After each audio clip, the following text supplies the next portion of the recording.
This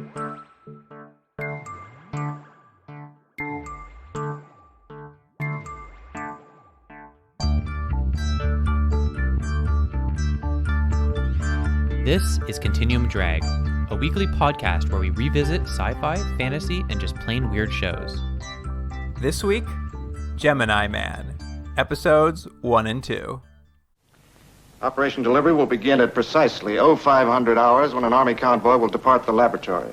But, in view of the security breach and just between the four of us, that convoy will be a decoy and will not be carrying the tripolidine. All right, so who will? You will, Sam. Welcome to Continuum Drag, the podcast running on sailboat fuel, watching this Dreamweaver crack 'em up in the show-off lane. I'm Luke, here with my co-host Jordan. What's real, Jordan? That was some Olympic-level tongue twisters there you got going. It was all trucker talk. Was that what that all was? I have to say, I didn't recognize it at first, but this show has so much trucker talk that they just throw out there very offhanded, very casually, and it's like, what are they talking about? Yeah, it's I had to find a 70s trucker dictionary to try to write something. Oh, really? A lot of it is very questionable. It shouldn't be said out loud, but I found a few pieces that weren't too bad. Is that because it's not because they're sexually oriented and it has more to do with some race comments that have not aged particularly well? Oh, no, it's about women. Oh, it's about women. Oh, well, I was right the first time. You're right to begin with. So let me ask you something. This lingo, do you think this was to confuse other people listening? Because it clearly didn't speed things up, because none of these phrases take any less time than actually saying what you mean. Or is it more just like, we're in the club and we know what seagull means and donut hole? Probably a little bit of both. I mean, it was probably to keep I'm trying to think of a trucker term for a policeman, but I can't think of one. That overweight older policeman who's just sitting on the side of the road waiting to pull someone over, like in the last episode. Yeah, you gotta throw him off the trail. Yeah. A smoky, there we go. Oh, smoky. I think that's a trucker term for a cop. I don't know. Sure, why not? All right, Jordan, let's get into it. Do you have a little segment for us? We've done this, I think, a few times before, and I'm going to give a slight little change to it, and I'll explain why. But it's going to be Guess the Cast Member.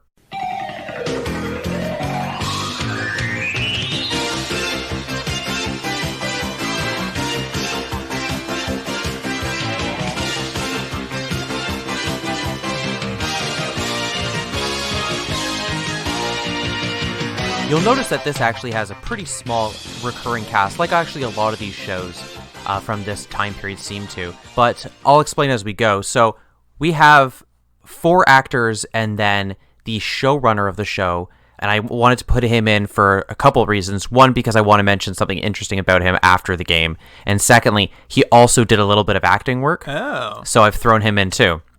So we'll go through there's 5 people in this, and you have to guess the movie. And I picked movies that just interested me. Okay. So we have our star, which is Ben Murphy, and he plays Sam Casey. That's one of the choices you have. All right. We have Catherine Crawford, who plays Dr. Abby Lawrence. Okay. Richard Dysart, who played Leonard Driscoll, but only in the pilot that we watched, because it's a different actor from now on. Right, they replace him. I have William Sylvester, who's the new Leonard Driscoll for the rest of the series. Okay. And then the showrunner, writer, creator, producer, Harvey Bennett. Okay. All right, the first one I'm going to give you is a 1964 movie. You know it, I know it. Devil Doll. Devil Doll?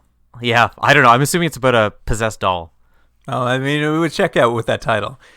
I think that is going to be the showrunner. All right, our next one. We'll go through them and then I'll see how you did. The next one is a 1970 movie called A Walk in the Spring Rain. Isn't that nice? That is nice. I'm going to give that to the new Leonard Driscoll, the replacement. Okay. Whatever his name was. That is William Sylvester. All right, our third one is a 1983 TV series, and I picked it for one specific reason, and it's called Lottery! And the reason I picked it was because I like when they put exclamation marks in titles. Ooh, I am going to give that to old Leonard Driscoll, the one they replaced. Okay. I've really hamstrung myself with who I've got left. Well, you can still change it. I have a 1978 movie called First You Cry, which is my favorite title of all of these. I am going to give it to Abby, I think. Finally, we have a 1984 movie that you, I'm sure, have seen called Star Trek III: The Search for Spock. Oh, interesting. I'm going to change my mind. I'm going to give that to Abby and switch the last one, The Crying in the Rain, to Sam. Okay, well, do you want to know how you did? Yes, I do. You scored, and there'll be a drum roll here.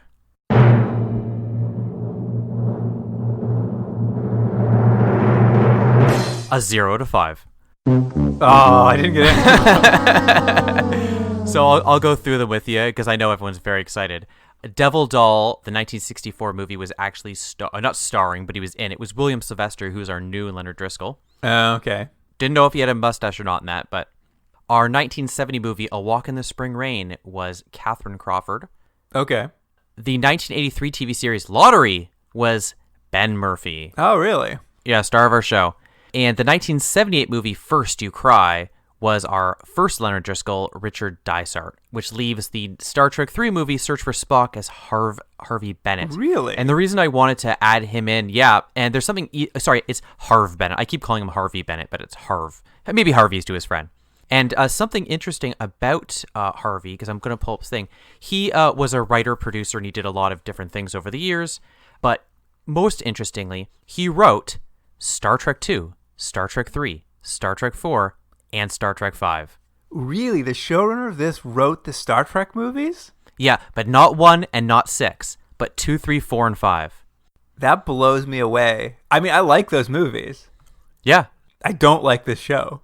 Well, he was a producer and wrote a lot of episodes of $6 Million Band and Bionic Woman, which obviously you can see shades of in this show. He did a ton of different things that he produced, but one of the weird things is that he wrote and produced 4 of the Star Trek movies. I'm going to have to reevaluate how I'm viewing this show. Anyways, so you didn't do too well in that, but we've all learned something, so we're all winners. We're all winners now. All right, should we get into it? Yeah, let's do it. Here is the IMDb summary for episode 1, Smithereens. That might be my favorite title of any episode we've ever done. Sam Casey is tasked in the transporting of the new fuel that is very unstable. Unbeknownst to him, Abby is in the back of the truck with the dangerous cargo. I have one note before we start. Mm-hmm. Luke, your new nickname is Tripleodine. Tripleodine? Yeah, because you're an unstable element. Thank you. You're a wild card, you know? All right. Well, before we actually start the episode, how did you like finally seeing the opening title sequence for Gemini Man? What I liked about it was it's got something that you see, at least we've seen in a lot of these shows from this time period, a real kind of jazzy, upbeat opening. It also, right after the opening credits, has that little trailer thing that tells you all about what you're going to see, which I thought was funny. Classic pre-cap. Yeah, but more importantly, the opening is pretty much just the pilot summarized much quicker and much better.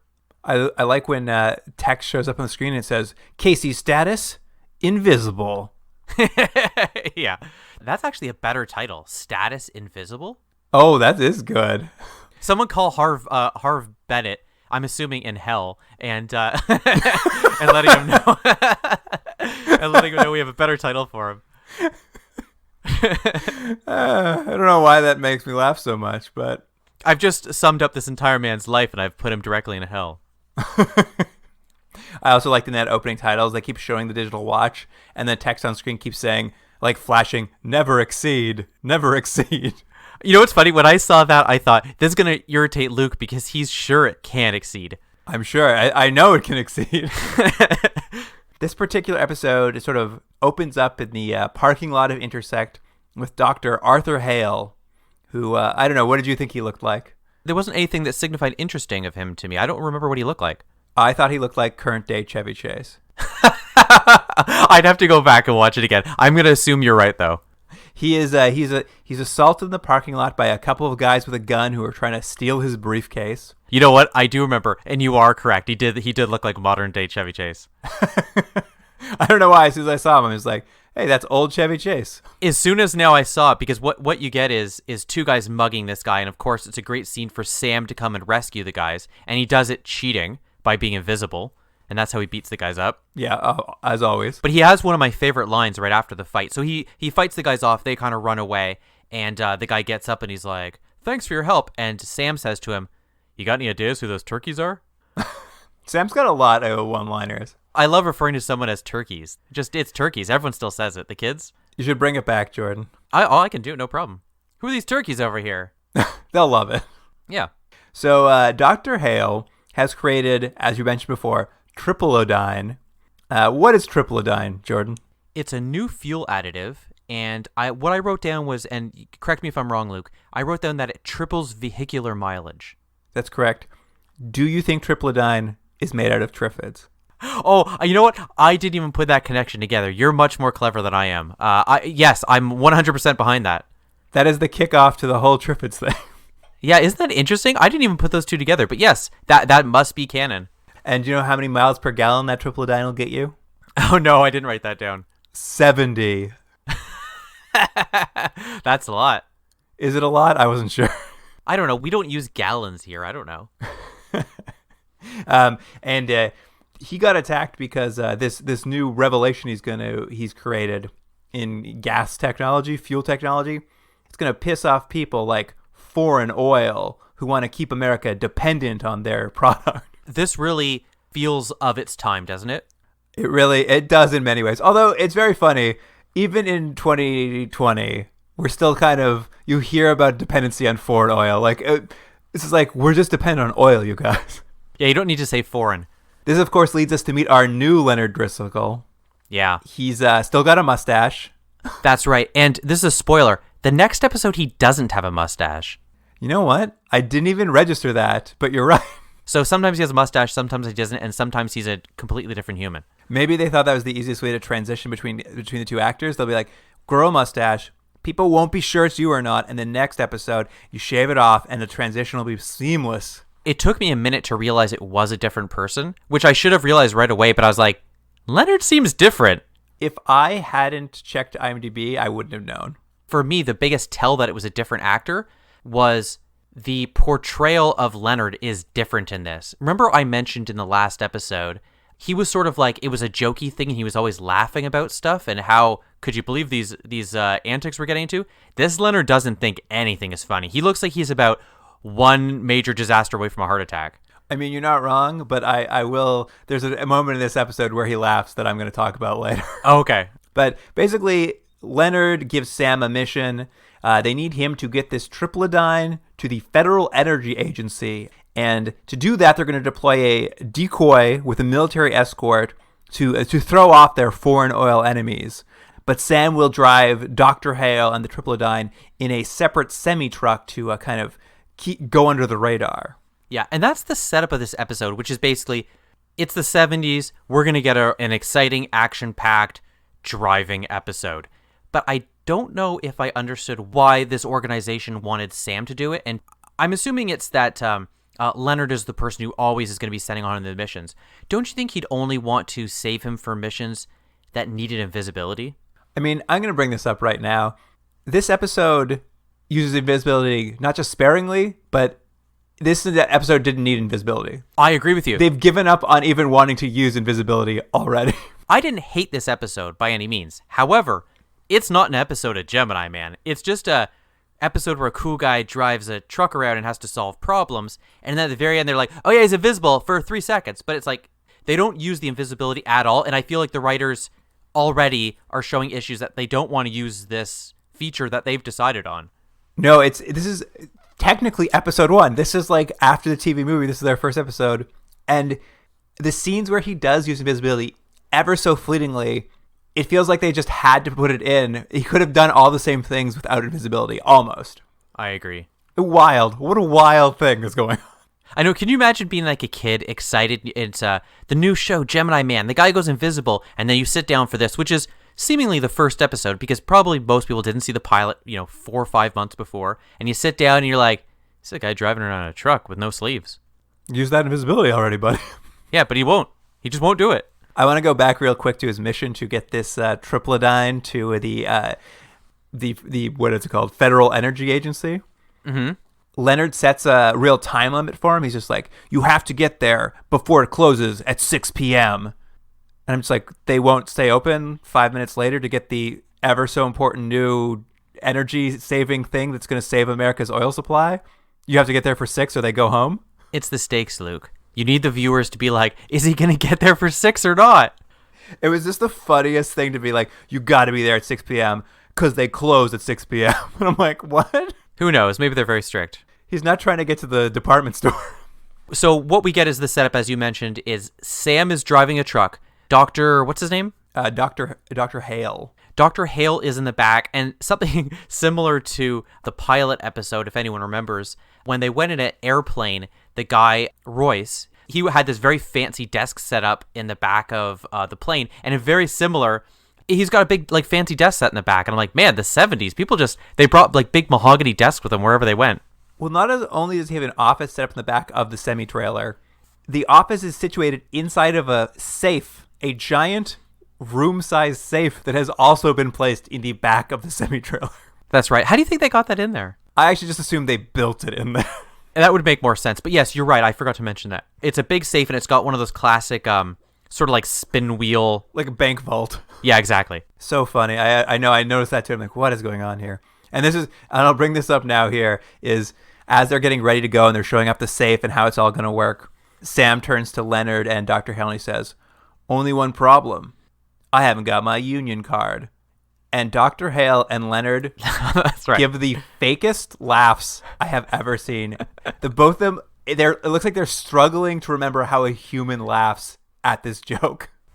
Well, it's a bad joke, too. I know. They're humoring him, right? They're humoring Sam. He's that, like, handsome guy who makes jokes that aren't that funny, but people laugh because he's attractive. And they're just having to go through the motions. I want to pull the clip because I feel like as he says the joke, it looks like Dr. Hale looks over at Leonard as if to, like, key what he's supposed to do. And Leonard laughs first. So Dr. Hale, like, kind of is like, okay, I guess we're laughing.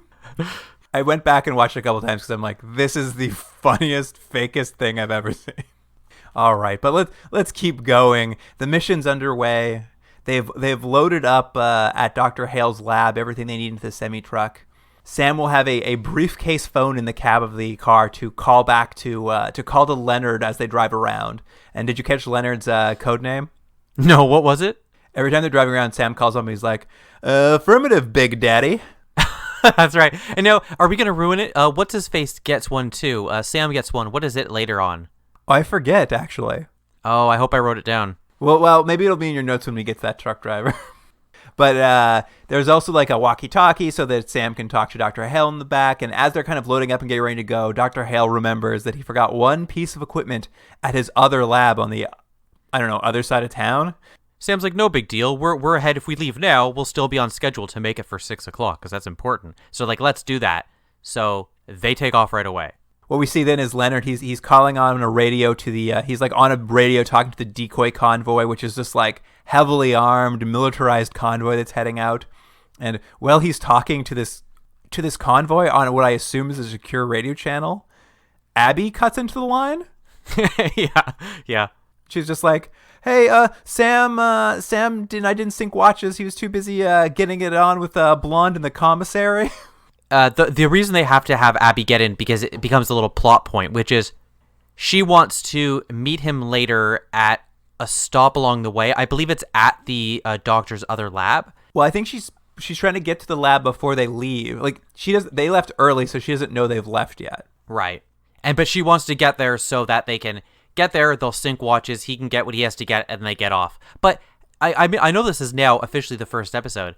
Do you think this is going to become a thing all the time where she always has to sync watches with him? I don't know. It was a weird thing because they had to sync watches because she said his watch was a minute wrong on his invisibility. But later Leonard will look at his watch and be like, no, mine matches yours, Sam. So Leonard also now has a watch? But what's weird about that is, correct me if I'm wrong, Luke, that doesn't become anything at all in the rest of the episode. They're like, oh, it's a minute off. And you're like, oh, ours is together. And I thought, oh, they're seeding something for later that's going to have to do with Abby's watch. It's like, no, it's just a line. Never comes up. It is really an excuse to get Abby into the episode. Yeah, and it's such a weird line to throw out there and just like, just a non-reason. Anyway, Abby goes to the lab that they've just left, and she's kind of looking around. She's like, oh, where are they? She goes inside the lab. She finds the lab is full of open gas cans and a lit candle. Yeah, so it's a great scene because they do that classic, like, real quick push in with the camera. She's like, oh, gasoline. She runs over and blows the candle out and then sort of has, I believe she's talking out loud. It might be like an internal monologue they've done, but I think she's talking out loud and being like, that's weird. Gasoline left. Then she's like, a ledger? That's weird. $10 million? Huh? But what you get to see is there's something funny happening, that there's some sort of illegal money being transferred, $10 million, that has to do with this tripledine. I've got what's happened in that logbook, actually, in the ledger she finds. All right, let's go open next to the candle, which is insane. What has happened is Dr. Hale has received $10 million in Intersect funding to work on tripledine that he hasn't spent yet on research. So he just has like $10 million laying around in a bank account somewhere, according to his ledger. And she's like, that seems funny. She's like, well, that's an odd thing to find. So she goes into an office in the warehouse, picks up a random piece of paper that happens to have a random phone number written on it. She picks up the nearest phone and just calls that phone number, and it's Swiss Airlines. Then she bumps some of the, I think it's the tripledine. It spills onto the ledger, whatever the papers is, until she wipes it up with a tissue, tosses the tissue into the garbage, and it explodes and blows up the whole office. Yeah, she gets blown out of the office. It was a big explosion, actually. But yes, she's basically figured out now with these three elements, that ledger, that phone number, and that exploding tripledine. With these clues, she deduces A, tripledine is a scam. B, its molecular structure breaks down and becomes more powerful than nitroglycerin. C, Sam will die if he hits a bump in that semi-truck.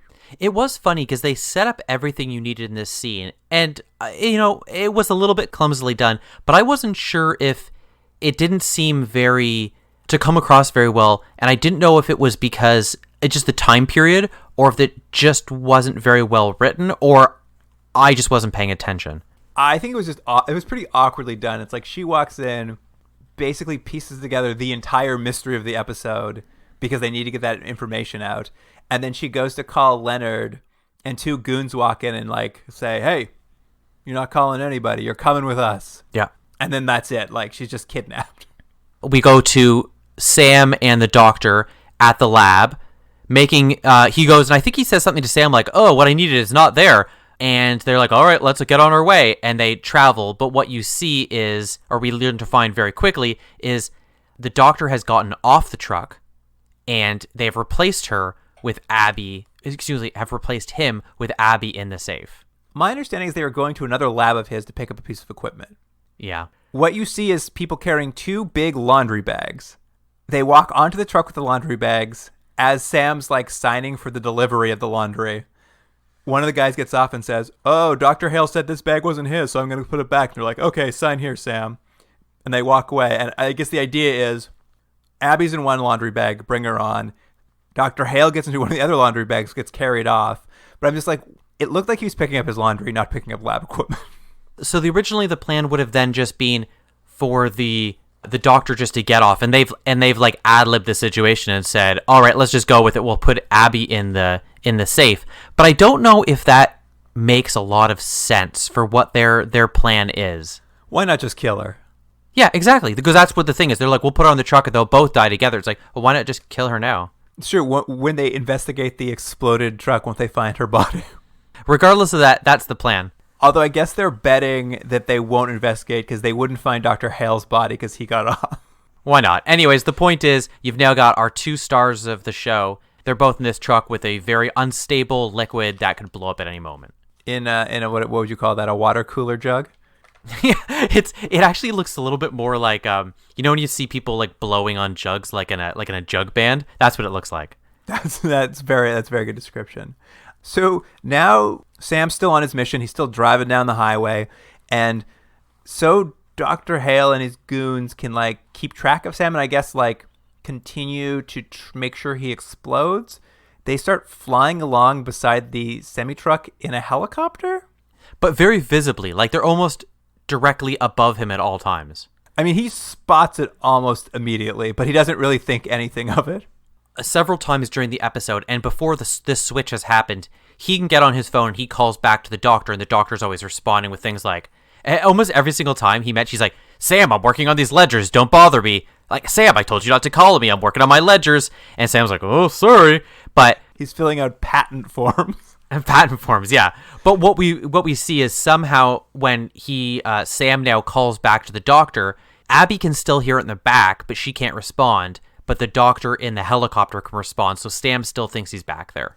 Now, okay, first, if you were filling out paperwork in the back of a truck, you'd just be squiggling everywhere. You couldn't write. It's impossible. I get very car sick, so it would be a terrible idea for me. B, what Sam is talking to the doctor in the back of the truck on is just like a corded radio. It's just like a radio that you'd push down. It's just like two-way. It just runs along a cord. He disconnects that, gets into a helicopter, and now it is wirelessly transmitting? Yeah. Like, That's exactly none of right. this technology makes any sense. It is funny that they've set up all these little pieces and, juggling all these balls, but none of it really makes that much sense. It's like, but you guys decided all these things. Also, does Sam not hear the helicopter noise from the helicopter he's sitting in? Yeah, he doesn't hear that. Not till later when he needs to. Anyway, Abby at some point will come to, get out of her bag in the back of the truck, and she'll spend most of the episode making a sling to suspend the triplodyne in the back of the truck so it doesn't explode. She has nothing to do this episode. I was going to ask you, what would you do in that situation? Because I actually thought that was pretty clever. I don't think I would have come up with a sling. I would have just kept holding it, thinking, cradling it like a baby, trying to use my own body as, as the shock protector. Oh, no, her sling is a good idea, for sure. But she just gets so little. Look, we just keep being cuts back to her of her building this sling. You would have just drank it, right? Yeah, that's the way to go. Plus, you'd have, 3 times the fuel efficiency? You'd be 3 times faster. That's why they call me triplodyne, Jordan. that is why they call you that.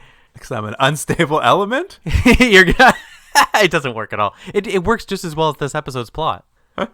But Sam, for his part, will spend his time driving along, talking on the CB radio to a singing trucker. What does that singing trucker go by, Jordan? Oh, I don't know. I have it written down somewhere. I can't find it. What's his name? His name is Buffalo Bill. That's right. That's right. Yeah. Notorious serial killer from Silence of the Lambs. Buffalo Bill. Well, also a famous cowboy, but yes. I felt like this man killed people. By 1991, it did not age well. Oh my God. That guy sings a whole song into the CB radio, and Sam sits there enjoying it. Yeah, he loves it. He doesn't enjoy it. He's like, one more time. And I thought, there's no way what these radios are supposed to be used for. You're not supposed to sing entire renditions of some show tune. It was insane. Him and this trucker, I was like, what is happening here? At first I thought, is this just to show you what trucking life is? But you get a couple things that, one, you get a sense, I think this guy's going to be a character and he's going to come back. And more importantly, he throws this odd little line in about hey, watch it while you're driving. There's road bandits around or something like that. So just be careful. And Sam's like, yeah, 10-4, skippy dippy. I'll be on the slide and bing bong, whatever they say. Well, I mean, that's basically what happens is Buffalo Bill gets hijacked. Yeah, 5 minutes later, he gets hijacked by these people he just told Sam to watch out for. Yeah, and then Sam has to pull over and save him with invisibility. To be fair, this is where he uses it. He has to save these truckers from this trucker from these hijackers. How he solves him from invisibility, it's only used for about 5 seconds. And what it is the guys are beating up on old Buffalo Bill, and Sam goes invisible and then picks up a gun. And the guy's like, I can't believe that gun's floating. And then he punches the guy. Then is back to visibility, and then they just tag team punch everyone. And then he's like, well, seems like you got this under control. See you later, cowboy. But yes, eventually Sam finally clues into this helicopter that has been following him for, I would argue, hours now, is a little suspicious. But you did hear that the doctor said at one point that triplodyne, it takes 3 hours for it to break down and become unstable. So the implication at this point is he's been driving for about 3 hours. So now we're into the danger zone. Yeah, and the helicopter's following him. He calls it into Leonard finally, and Leonard kind of, I guess, calls up his people in the government, and they look into it, and apparently it's a rental copter that was rented by a friend of Dr. Hale's, who they became friends when this goon saved Dr. Hale from an arson site at a lab he used to work at. Is that what he said? Yeah, they're like, oh yeah, that's his friend up there driving the helicopter. It looks like on this piece of paper I found here, they met when his lab was destroyed in an arson fire that was very suspicious, but was not his fault or this goon's fault. Sure, it all checks out. Well, after they learn that, both Leonard and Sam decide, well, it makes sense. Dr. Hale probably just wants extra protection, so he called his friend. Of all the options of why there's this sketchy person flying this helicopter and following, they're like, must be good reason. It's got to be. It's probably just a precaution. Yeah. Oh, I almost missed this. Do you know where they got all that information about Dr. Hale and his friend who flies a helicopter? Is that where they got it from the RCMP? Yeah, in Toronto. Yeah. Little shout out for us. Yeah, I thought the same thing. I'm like, hey, RCMP. Then I was like, oh, what a typical Canadian I am. Excited at any sad little mention of Canada. Pathetic. Well, it was just very funny, too, because it wasn't even like they were talking about him being from Canada or being any, like, it just seemed to be random. Like, they were just decided that's what the person was going to be from. It's the writer at that day had just found out that our federal police are called the RCMP. So he's like, oh, I'll stick that in. So they're still not suspicious of this helicopter. And Dr. Hale's like, man, oh man, when's this truck going to explode already? It's not happening. It should have happened by now. So he calls down from the helicopter to Sam and says, hey, Sam, it's getting a little bumpy back here. Would you pull over to the next gas station and check those shocks? What we find here, and I have to ask you a question, Luke. So the point of this is he sent him over to a mechanic that's clearly an evil mechanic who we find checks over the car, but while he's checking over the truck, he cuts the brakes. Yes. And so it's like, oh, and you get a good shot of the mechanic just looking really evil, and I enjoyed that. But did the doctor set this up ahead of time? Like he knew, okay, if he gets 3 hours and it hasn't happened, I've got a buddy who's also a mechanic, and I'll get him out on the plan? Or do you think they just started calling around to different places like, can you cut brakes? No, you guys don't do that? All right, I'll call Midas. You guys want to cut brakes? I mean, because we've seen other goons, we've seen the people at that other lab loading stuff in. There's so many people involved in this plan. I know it's $10 million, but how many ways are you splitting it, and how many people do you have to keep quiet about? Like these kind of plans where it's just like, we're gonna steal this money, but there's like 75 people involved. I'm just like, they don't make sense to me. I'm like, you're gonna get caught. There's too many people. Well, I mean, the person is gonna rat you out at this mechanic. He doesn't look trustworthy at all. And I mean, how much is he getting paid? He's getting like $100, I think. Yeah. Oh my God. So Sam leaves this gas station, and while he's traveling down a steep hill, Sam gets to thinking. He gets to thinking about that arson-style fire that Leonard mentioned about, and how that is kind of suspicious. He's just like, I wonder if Dr. Hale's up to something. So he radios Dr. Hale, and he apologizes to him for a bump in the road that he never really hit, so that Dr. Hale's like, he falls for it and just like, oh, I felt that bump for sure that you told me you hit. I'm definitely in the back of the car. Yeah, and he's like, wait a minute, that seems sketchy. But unfortunately for Sam, he's on a steep hill, and he's now out of control with no brakes on hairpin turns. Yeah, that was the most important point. It was hairpin turns, which, Luke, I don't need to tell you, those are the worst turns to do. Well, Jordan, nobody's ever survived doing them over 30 miles per hour. I know.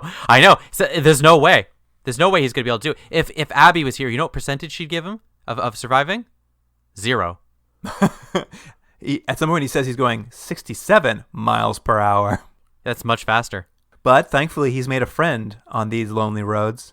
Yeah, it's old Buffalo Bill. He's still driving. And so what you get now is more. You get a lot of shots in this episode of two people talking on their trucks. And I actually thought this plan was pretty good. I don't know if I would have thought of this. But so they're talking, and he basically tells old Buffalo Bill, look, I'm going down this hill, and I don't know if you know, but there's hairpin turns here, which are the worst kind of turns. And Buffalo Bill tells him the whole thing, how dangerous this is.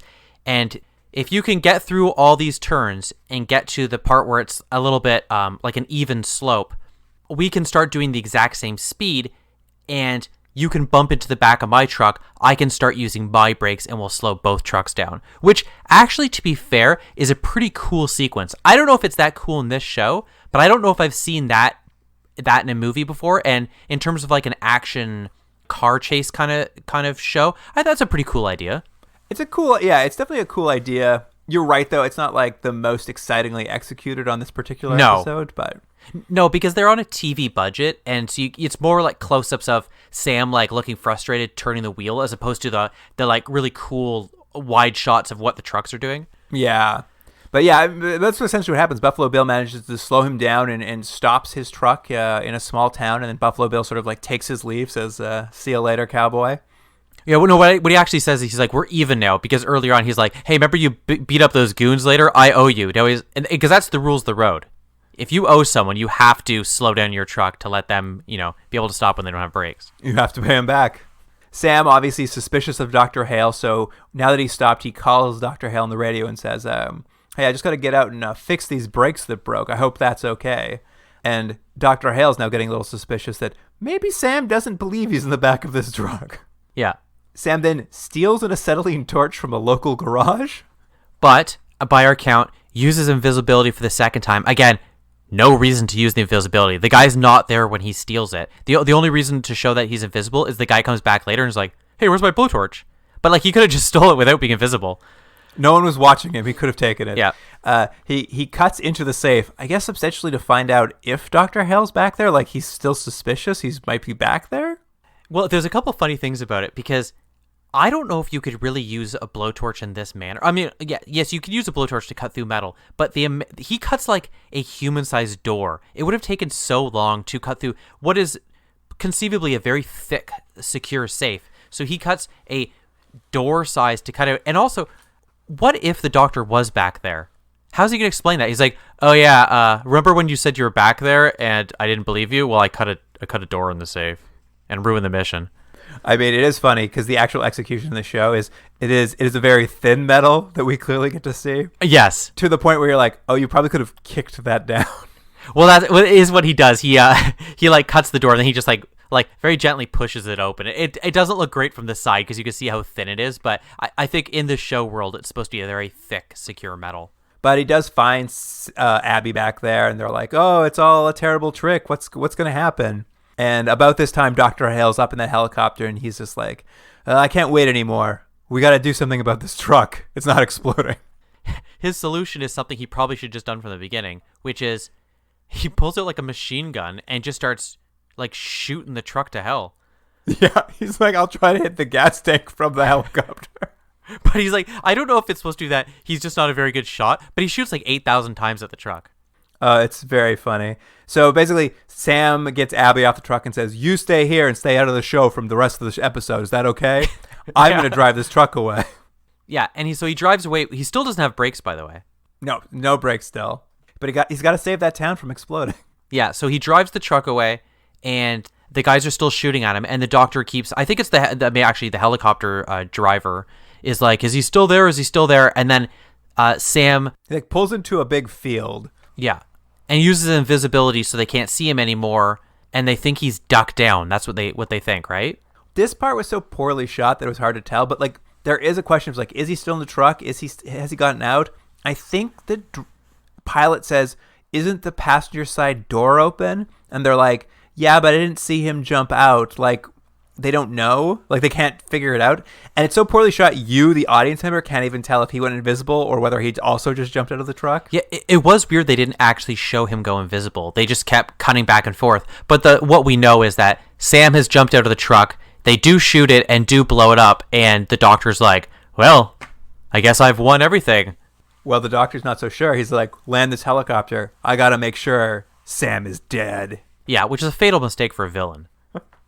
And of course, when they land and look around, when they start looking around the truck to see if he's dead, Sam takes them out with his invisibility and punches out the pilot and then grabs the doctor and says, sorry, doctor, bad guys finish last. Yeah. That's the actual line. Is that the actual line?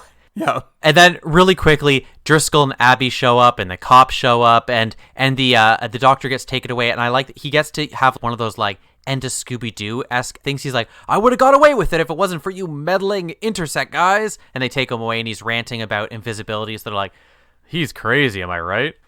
I like that when Leonard shows up, he's really annoyed and he's just like, what are we going to do? How am I going to explain to the accountants that we lost $10 million? Oh yeah, and then Sam's like, just say it's my expenses. But here's my question. They didn't lose $10 million. He never spent it. They stopped him. Yeah. It was weird. Also, what I liked about that scene too was because, first time we see Leonard out of the office, it's so windy in that open field. His comb over is just flapping everywhere. It's true. Poor guy. I was just like, you guys, this comb over is just like going crazy. He's so bald at that point. I'm like, oh no. But the day is saved. That's the important thing. I mean, the day, I guess that's the important thing. Yeah. All right, let's go to the next episode. Which also has another great title, Minotaur. And before we get into it, you were desperate that there was either going to be a Minotaur or a maze, right? I was desperate for neither. Okay. Well, tell us what the synopsis is. All right, here's the summary for the episode 2.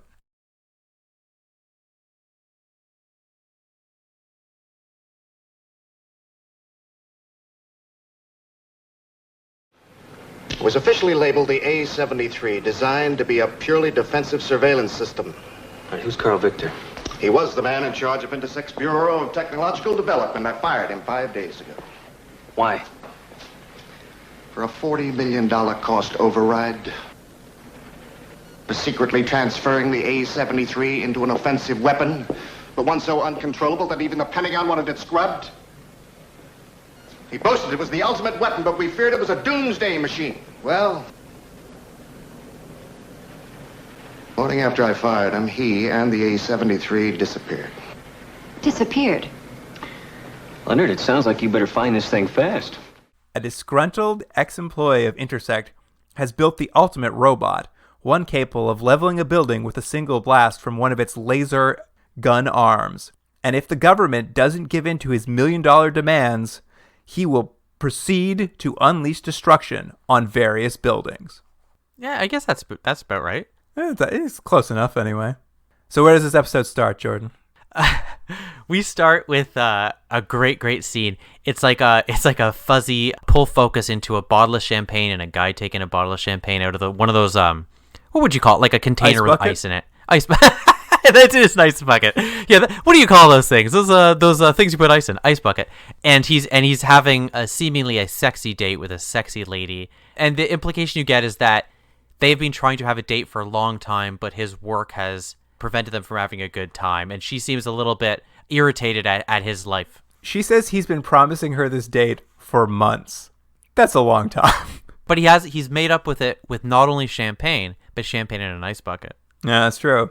Unfortunately, though, he gets a call on her phone?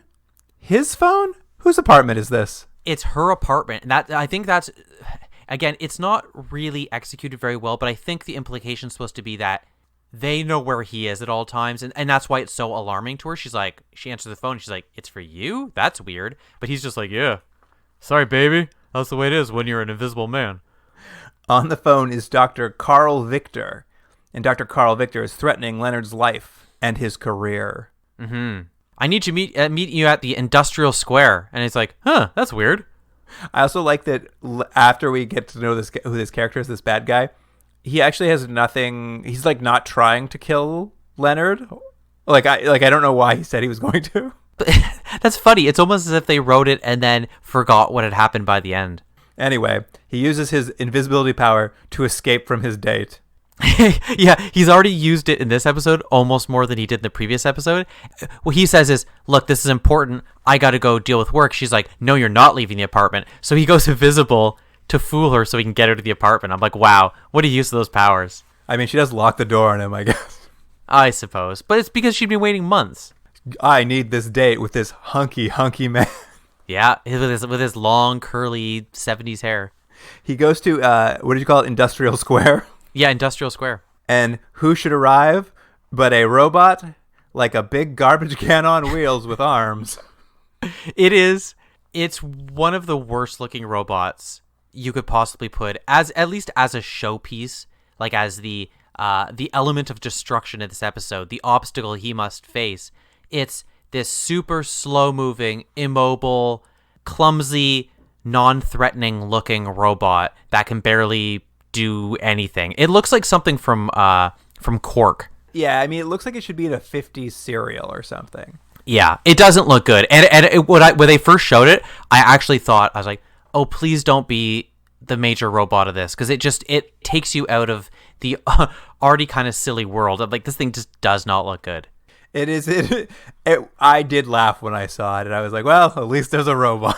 And what a robot. The robot sort of says, hey, I'm here to give you a very cool demonstration. Please stand by. And he proceeds to lift his arm and shoot a laser at a building and blow up the entire building. Yeah, it was 2 shots. But what I like, though, is that Dr. Victor, who's speaking through the robot to Sam, he makes sure to mention to him that's an abandoned building. I like that they had to put that in because they didn't want the viewers to think they were people just like, working late.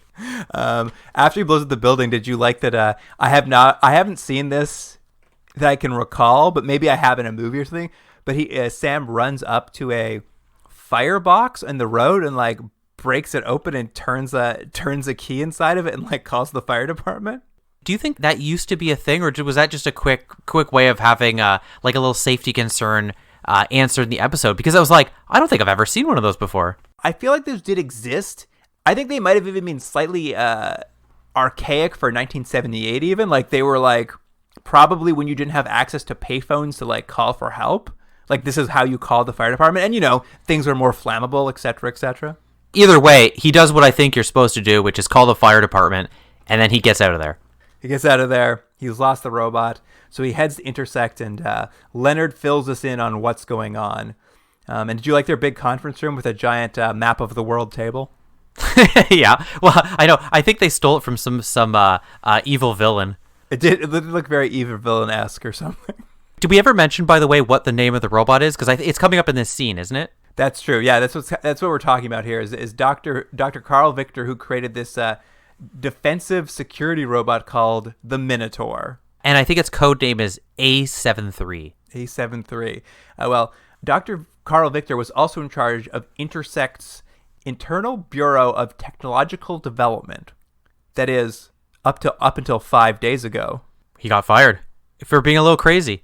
Well, officially he was fired for $40 million of cost overrides. Well, you know what? One thing we learned about Driscoll's, he just lost $10 million apparently, so he shouldn't be too worried about $40 million. Well, another 40, you can't take that. But you're right, unofficially, he fired Dr. Victor for turning the Minotaur into an offensive weapon instead of a defensive weapon.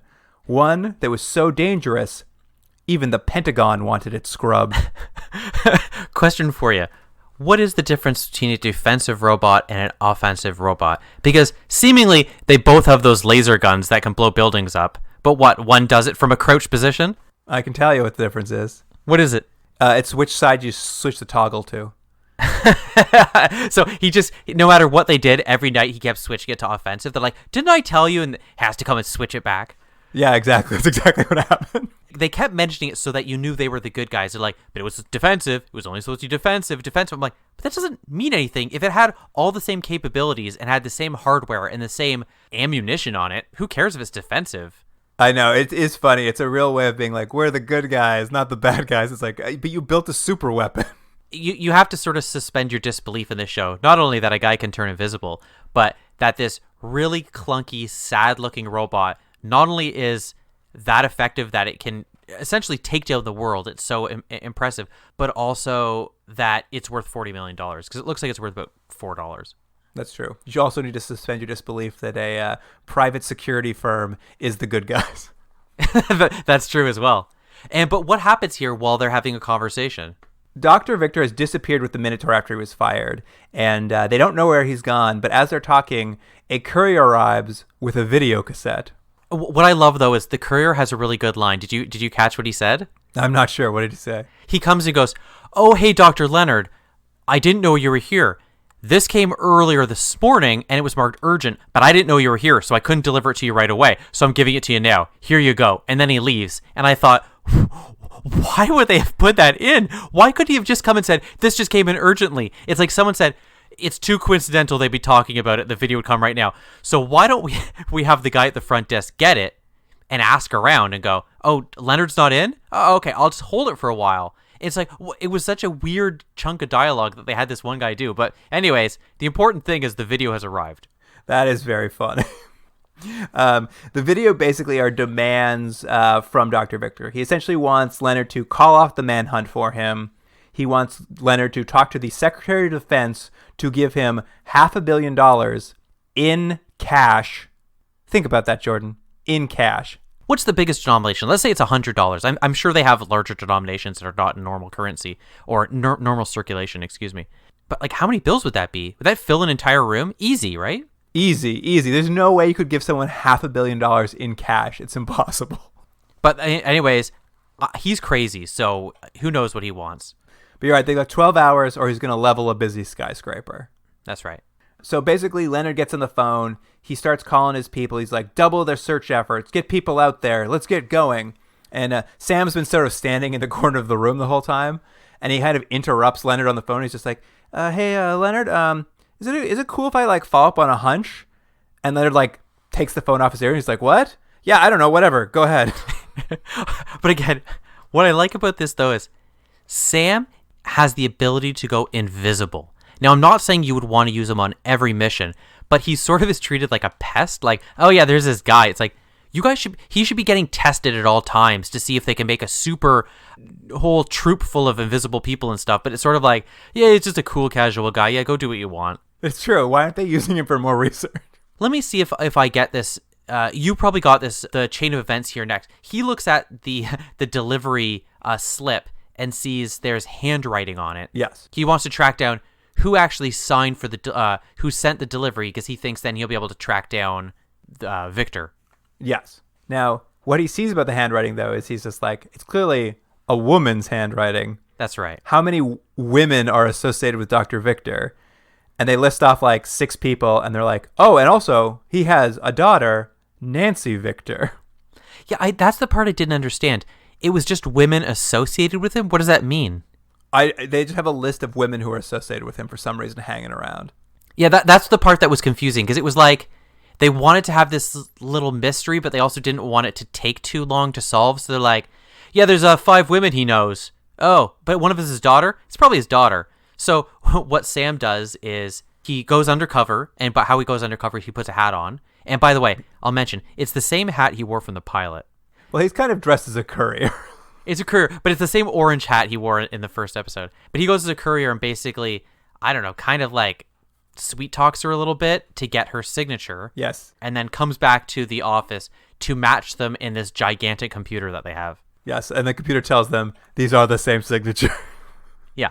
Or the same writing anyways. It was a very confusing way of like confirming it was the daughter. Because yeah, like he goes there, delivers her a parcel, and what I loved is he like, while he's talking to her, he's like having a casual conversation. He's just like, oh yeah, you know what? I've delivered a package to your dad before, by the way, one time. She's like, what? He's like, yeah. He invited me inside. He gave me a beer. He's a real cool dude. Yeah, and she was like, yeah, that sounds like my dad. And I thought, he's really going out on a limb there. Do you know what I mean? Like, let's say this was you trying to catch me. And if you said to someone I knew, Jordan's a real good guy, he invited someone in for a beer, guarantee that didn't happen. I'm not inviting some guy in for a beer. That's what I thought too. I'm like, you're really taking a swing, because like 90% of people would not invite you in for a beer. Yeah, just a delivery guy. Also, he's like a scientist, seemingly that works long hours and is maybe a little bit eccentric and is probably introverted and only is interested in the projects he has. He's not inviting in delivery guys unless it's like a sex thing. Well, I didn't think that, but I thought the rest of it. You thought it might be a sex thing. But anyway, Sam calls back to the art gallery that Nancy works at from a payphone across the street and says, hey, Nancy, it's me, your dad's friend, the delivery man. I know. He's going all in on this story. The cops are here at the delivery service, and they're asking about your dad. I wanted to give you a heads up because he's such a cool dude. Yeah, and then she's like, thanks. This all adds up. I appreciate the heads up. She closes her gallery. By the way, did you catch the name of her art gallery? Yeah, Avant-Garde Art Gallery. Yeah, I loved it. It was my favorite thing of this episode. I was like, ooh, avant-garde, you say. Anyways, she jumps into her rather sexy red convertible and takes off. Sam's nearby, though, thankfully, with his motorcycle, starts following her. And when they both get stopped at a red light, what kind of scheme does he come up with here? He pulls up in a motorbike up to the cops and goes, hey guys, see that red convertible up there? And by the way, this is the second time he's going to say this. He goes, I saw some turkeys put a stolen stereo in the back in the alley, and the cops are like, oh, thanks for the tip. So they chase the car and pull her over. Now, can you just do that as a cop? It's the 70s, man. There's no laws. I guess. The cops have no laws to follow. They're making it up as they go. And they're just working on tips from random bikers. This part's so crazy because they pull her over and they're like, open your trunk and show us what you've stolen. And they open the trunk and there's nothing inside of it, obviously. But I realized at this point, this was all a ploy for Sam to get her trunk open so that he could go invisible and climb inside of her trunk. Yeah, that's his plan. That's the craziest plan. Well, the weird thing about it, too, is all he has to do is follow her. And then there's so many other ways by being invisible you could follow her. But also, he could have just gotten her car. Well, get in the back seat. That's what I mean. Just get in the seat and then just sit there visible. I know, it's just this weird, it's like, why? And it's not like it becomes a plot point later on. It's just like, yeah, he's in the trunk and then he gets out. And that was the other thing, too. I'm like, I guess he could open the trunk from the inside. He could open the trunk from inside the trunk. But when he got it, I'm like, aren't you trapped in the trunk now? Yeah, but he apparently could open it. So don't worry about it. It's insane. I will tell you about the thing I enjoyed about this sequence, Jordan. They drove past the movie theater, and I got to look up what the movie was on the billboard. Oh, what was it? It was Black Heat, a 1976 blaxploitation film. Really? That's what was playing, huh? Yeah, that was a highlight for me. It wasn't when he called those guys turkeys? That one flew past me. At any rate, Nancy, she drives her red convertible like through drainage. What are those drainage ditches in LA where if like there's a lot of raining, the floodwater will run down? Like you see them in like Greece. She drives for a while. She knows there's no one following her because he's in the trunk. And she comes to this sort of secret building, and then he sees her somehow open the door. There doesn't seem to be a handle, and goes in, and then he has to try to get into the building. And I thought, okay, this is going to be the beginning of the whole maze thing, and they really don't do anything with it. Well, that's what happens, yeah. Nancy goes into this place. The underground building that Dr. Victor's lab is in, it is apparently a maze of underground passages, but we never, like, it just looks like hallway. Like, they never shoot it in a way where we see it. You see this sort of thing a lot this is actually more of like a thing you've seen in like cartoons and stuff, but like the villain has made a maze so the hero has to go through it. But this takes place in the real world, in the universe of this show. Who would have built that? The scientist decided to make a lab and then said, I'm going to build a maze, and he's going to find an engineer and contractors to build this? This is what he spent that $40 million override on. I guess. But to your point, nitpicking aside, it doesn't evoke a maze at all. It looks like they just shot in some sort of warehouse, and there's a lot of like the same looking hallway with a pipe and wires running along it, but it doesn't look like a maze at all. They give you the feeling of like, oh, he's going down different hallways, but there isn't even that many scenes of him getting like stuck or anything. It's just like he just keeps kind of going, and he very quickly seems to find his way around anyway. Yeah, there's no dead ends. There's no lot of turns even. Like it just looks like he's in a basement. Yeah, it does. But anyway, Nancy gets to her dad in his secret lab in the middle of the maze, and it's like, Dad, I have to tell you, I got a warning from that delivery boy friend of yours. And Dr. Victor's just like, it's so funny. The look on his face is just like, are you stupid? Is this what's happening here? Is my daughter stupid? My delivery boy friend? Yeah, he's like, the only person I'd ever invite in for a beer is someone I'm going to have sex with. I would never invite in just a random delivery boy. But he sends out the Minotaur to patrol the mazes in case someone did get in. And the Minotaur is like, we kind of see the Minotaur robot just bulkily driving around these hallways. And he eventually does find Sam. But, using his power, Sam goes invisible. But this causes a real problem for our robot Minotaur because this does not compute. Yeah, he says does not compute quite a bit. And I actually thought it was pretty good. It makes sense. It's the robot's chasing him, although again, you have to suspend your disbelief a little bit because it looks like it goes at the speed of like a senior citizen in a walker. That's the speed this thing goes at. So they have a lot of Sam running away real top speed. I'm like, you could just walk backwards away from this thing. Yeah, it's like running away from a robot vacuum. Exactly. It shoots at him a couple times, but he just goes invisible and it freaks out. It can't figure out. It keeps telling the Dr. Victor that there's an intruder, and Victor's like, there isn't an intruder, you stupid thing. I love how much Victor argues with the robot. They're constantly arguing. It's just a slice of what their life is in the lab when they're by themselves. But what I did like was this robot Minotaur. He actually starts to diagnose the problem. He's actually a pretty competent AI. Yeah, and it does something pretty interesting. Like, as the doctor keeps saying, "There's no one here," and then it goes, "I'm going into what mode does it go into?" It's like heat vision or something. He's like it's like tracking. It goes into infrared mode, right? Infrared. That's it. That's what it is.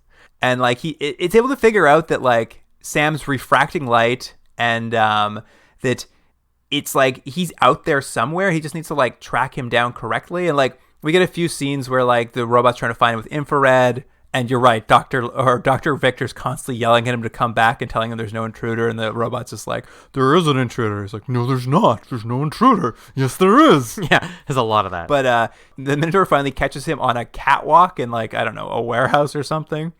And he shoots his laser up at Sam, and he knocks him down onto a conveyor belt.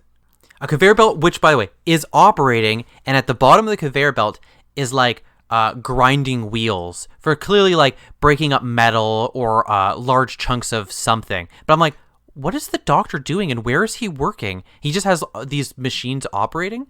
But the whole point is you get that classic like James Bond-esque scenario where the hero is on a conveyor belt going to his, utter demise. It is like a cartoon. Like the things that are happening in this one are a lot like a cartoon.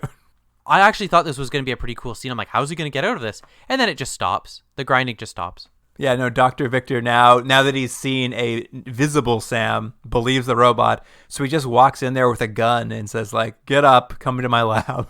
Yeah, and it's like, why didn't he just let him get killed? Let him get crushed. Yeah, but he doesn't. A fatal mistake. So now that they're in Dr. Victor's lab, Sam's being held at gunpoint.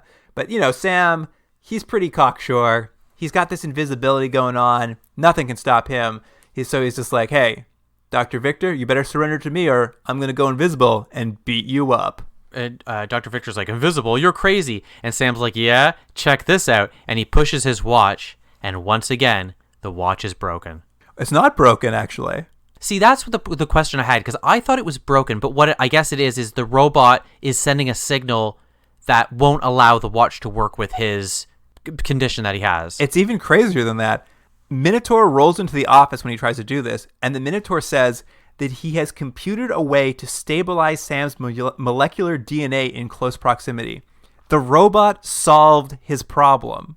So really, for the rest of the show, he should hang out with this robot if he wants to live a normal life. Well, I just think what it says is there is a way to fix his invisibility, and this robot figured it out almost instantaneously. Well, do you know why? Because it's a defensive robot. Right. Anyway, I was like, this robot is smart. I like this robot. I like where this is going. I like this robot a lot.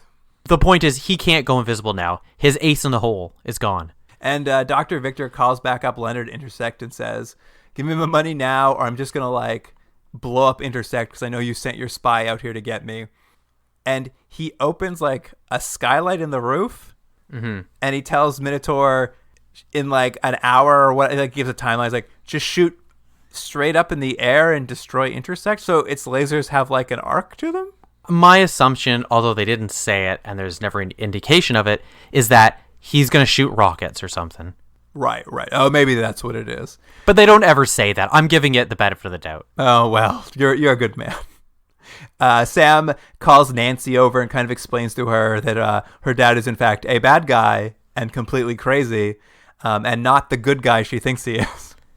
And she turns so fast. It takes one conversation, and she's like, yeah, I don't know anymore. And then she hears the doctor kind of being crazy and saying, I want money, and I'm going to kill everybody. And she's like, I guess he is bad.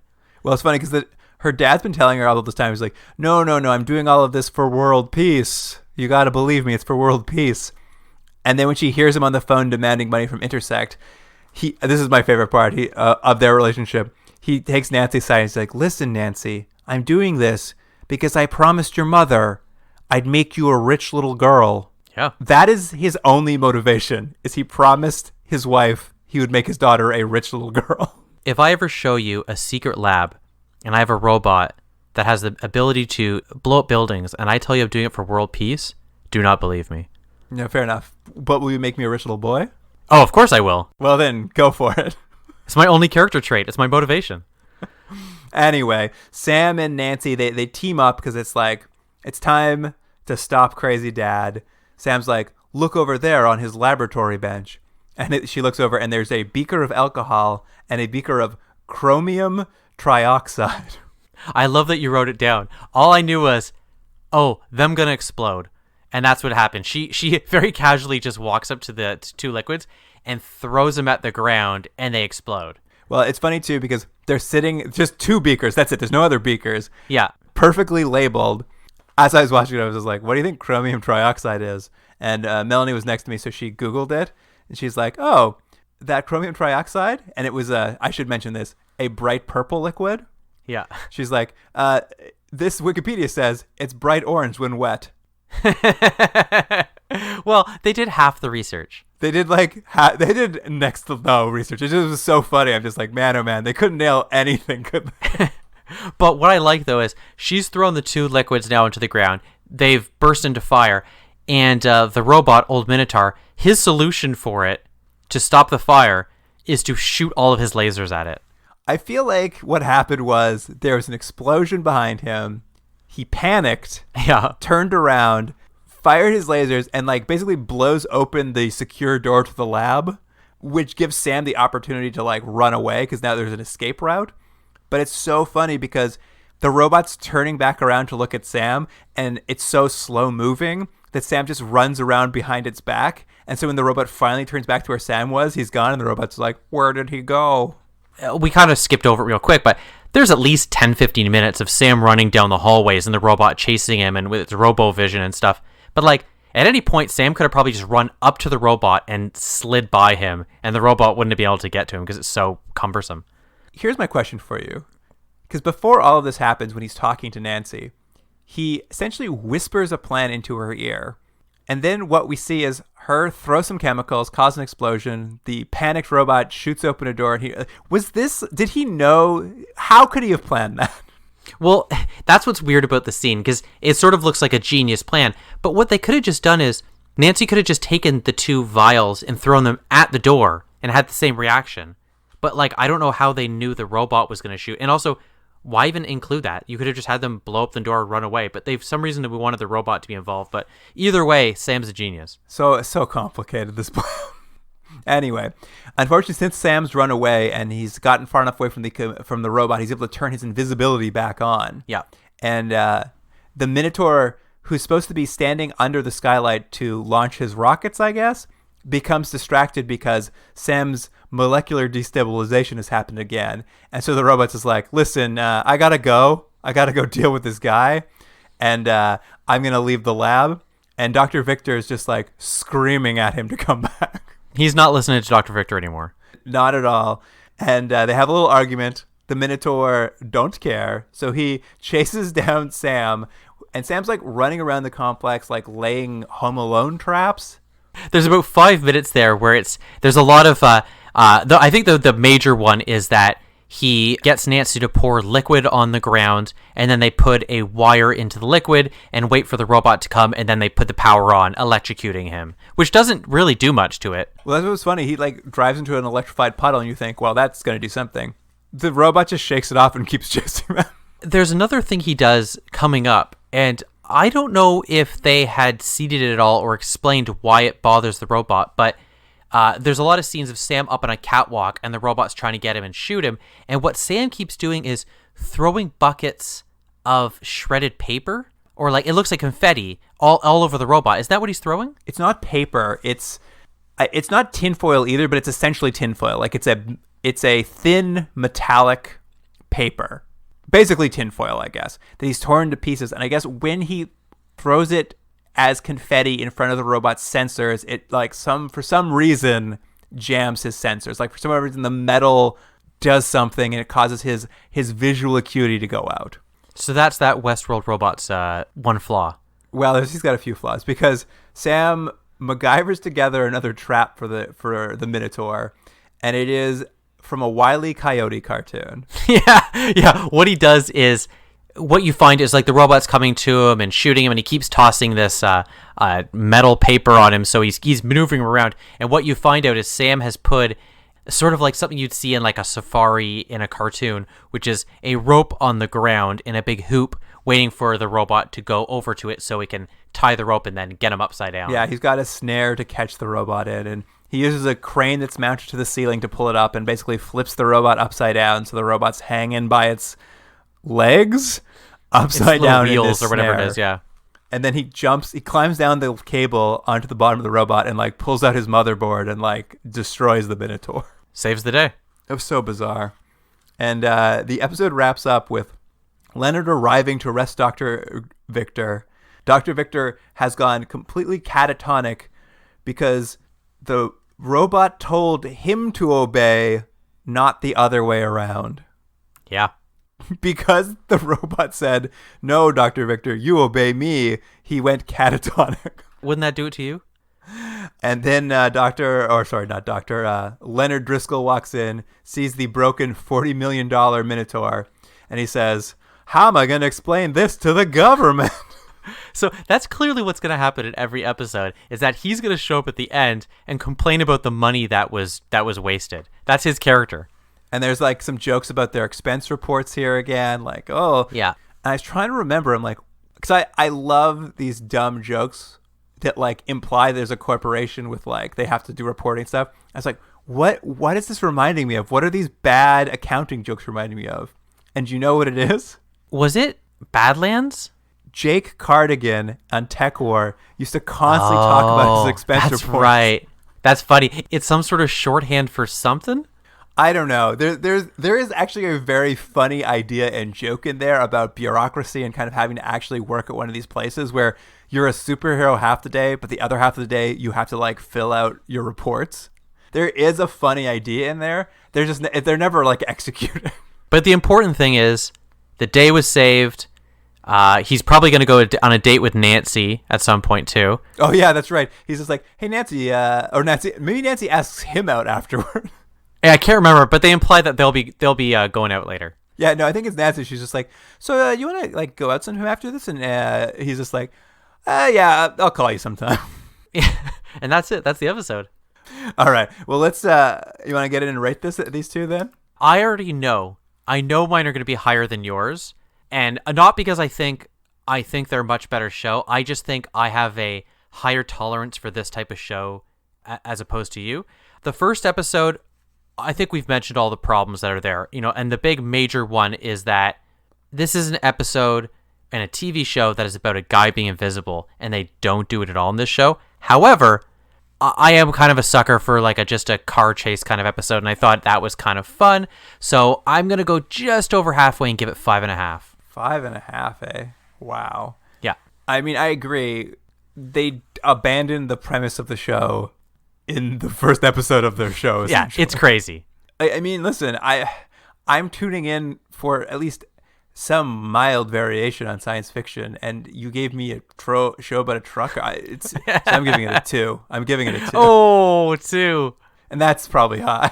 I don't know about that, but that's fair enough. But what are you going to give Minotaur? You know what? Minotaur had a big robot in it. Like, it was a little more fun for sure. It's still not a great show, but at least it was like doing something that fell into the idea of a science fiction adventure. Yeah. And like, had some fun. I liked the robot. I thought he was fun. I thought the adventure was kind of fun when the robot was like figuring out how to use his stuff. Like, I liked the robot and what it was working on more than anything. I'm going to give it a 5.5. As per usual, I think I'm going to give it slightly higher. I'm going to get this a 6.5. I think my major disappointment was the maze didn't really amount to anything.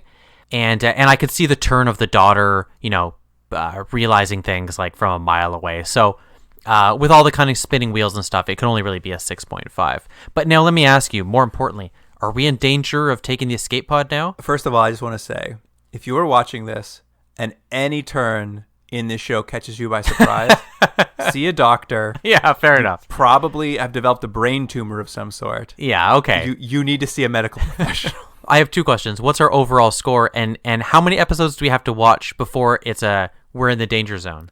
I tell you right now, we are now a quarter of the way through the show, so we are well within a range to take the escape pod out of it. So really, it is just a matter of seeing whether it falls below a 5.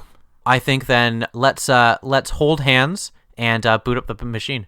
Okay, well, it makes typing harder when you hold my hands, but we'll do my best. It's the only way we can do it.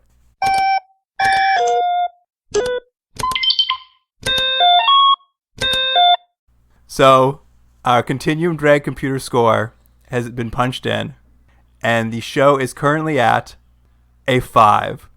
Oh, man. It is literally on the green side of the arrow by the slightest margin. We live for at least one more podcast episode. One more week. It has one more week to redeem itself. You know what? I think that's fair because I don't think this is a terrible show. I just think it hasn't gotten out of its formula that it's trying to work in yet. And I have a feeling it's probably never going to be able to do that, but I'd like to give it at least one more shot. Well, yeah, it has 2 more episodes to redeem itself for us. Otherwise, who knows what'll happen. Well, I know what's going to happen. We're going to take the escape pod. Oh, dear. Well, Jordan, good talking with you about this. I always have a little bit of enjoyment when I know that you're really, really hating that watching a thing. It really tickles me a little bit during my week. You're a disgusting man. It's not that bad. I'm just kidding. All right. Listener, I think we're going to have some fun little video clips from this one. Definitely a lot with that robot, the Minotaur. Definitely some trucker lingo. Oh, and I got to have that scene where he says, I don't got a union card. And then 2 men pretend like they know how to laugh. Yeah, I'll make sure that's on there. But yeah, there'll be some good stuff at Continuum Drag on Twitter and Instagram. And if you got some insider scoops, some juicy tidbits about Gemini Man, you can email us at... Well, you're hoping. You told me ahead of time you wanted a lot of people to email you about this show because you wanted to talk about it and watch it and write songs about it. If you got juicy gossip, I want to hear it. You can get us at continuumdrag@gmail.com. And that about wraps it up, listener. So thanks so much for joining us this week. And Jordan, see you next week. See you then. Continuum Drag is recorded in Toronto, Ontario. Theme music by James Rexedler. Produced by Jordan Delic and Luke Black. Special thanks to Aaron Yunes, Adam Wheatner, Jeff Hanley, Jane McRae, and Stephen Packard.